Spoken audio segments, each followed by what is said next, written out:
So the genesis of the project was actually an idea we had to solve controls for a strategy game on the console. We've evolved that and iterated those over the last few years, and I think we've nailed it. The big things that we're showing off this week is first playable. So hopefully, when all the press and all the fans can get in here and play the game and really realize that we've built something from the ground up that matches the gameplay for a console and the controls for a console and still feels like Halo. One of the best things about Halo Wars is that we're set 20 years before the events of Halo 1, which means there are lots of Spartans still alive in the Halo universe. So in Halo Wars, you get to command an army of Spartans, not just Master Chief. We've left Master Chief over in the first-person shooter. He's an identifiable character, and we want people to have that in the first-person shooter. But the cool thing about Halo Wars is you can command lots of Spartans, and that's what every Halo fan, I think, really wants to do.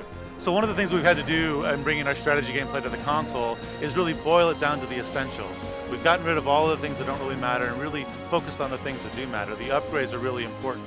You have this really cool ship power called the Mac Blast. The Halo fans will recognize that, where this orbiting ship overhead can shoot things on the ground with this big, huge piece of titanium. And so we can upgrade that from a strategy standpoint, we can upgrade that to do multiple shots. We have a carpet bomb that you can upgrade to stretch entirely across the screen as the bombing guys come in. Our Spartans can jack enemy vehicles. And we've simplified that special ability gameplay down to something that's very easy to manage, but still has the strategic depth that strategy gamers come to expect. What we want also to please the Halo fans. They're already on the consoles, obviously, but we also want to bring some of our strategy fans over to the 360. So we've really focused on making the game playable just with the left stick and the 4 face buttons. We do end up using every button for the people who want to learn them, but we do want everybody to be able to play the game and have fun and enjoy the campaign just by use those 5 basic controls. What we're showing off this week with our playable is 2-player co-op against the AI.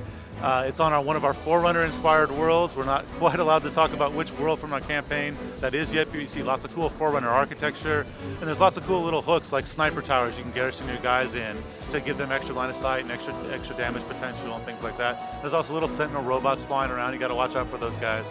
So it's actually kind of fun to show all that stuff off for the first time. One of the new units we've added to the Halo lore is the UNSC Vulture. It's this kind of flying missile fortress. It's called our Uber unit, if you will.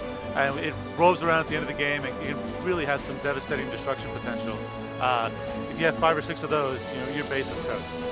So the game is shipping, I'm obligated to say, in the first half of next year, and on the 360, and we're really excited to show off what we've got.